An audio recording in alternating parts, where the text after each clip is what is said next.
Amb la seu situada a l'aeròdrom del municipi de Moià, l'empresa Catuap s'ha especialitzat en la captació d'imatges en petits avions no tripulats com aquests.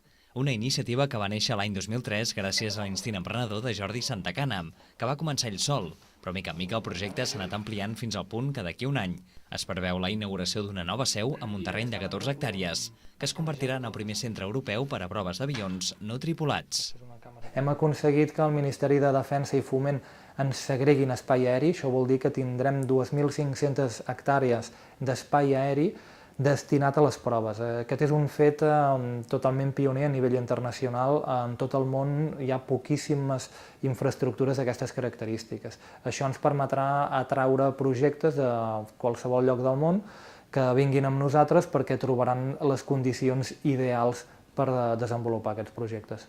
Una de les característiques de Catuap és que treballa amb tecnologia pròpia que s'adapta a les necessitats del client. Aquests avions permeten obtenir tot tipus d'imatges amb alta qualitat, de forma ràpida i a baix cost. D'aplicacions en té moltes, des del control de les subvencions agràries, per exemple, imatges per projectes urbanístics, imatges per usos científics, per control mediambiental. Per qualsevol aplicació on sigui important observar la Terra des de l'aire. Per exemple, amb l'àrea metropolitana de Barcelona nosaltres fem cada estiu els vols sobre les platges i això els permet controlar tot el mobiliari urbà, l'ús de la platja, els pàrquings propers a les platges, és una feina que fem repetitivament.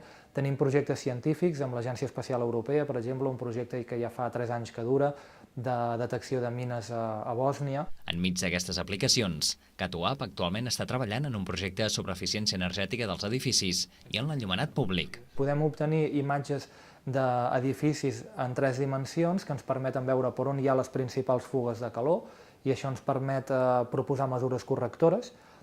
I en eficiència lumínica obtenim imatges d'alta resolució de l'enllumenat públic de pobles i ciutats que permeten treure conclusions sobre com millorar-lo i fer-lo més eficient.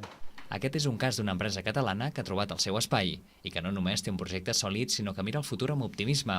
Jordi Santacana i el seu equip ja pensen en el trasllat cap a la nova seu, que permetrà obrir encara més el seu projecte a nivell internacional.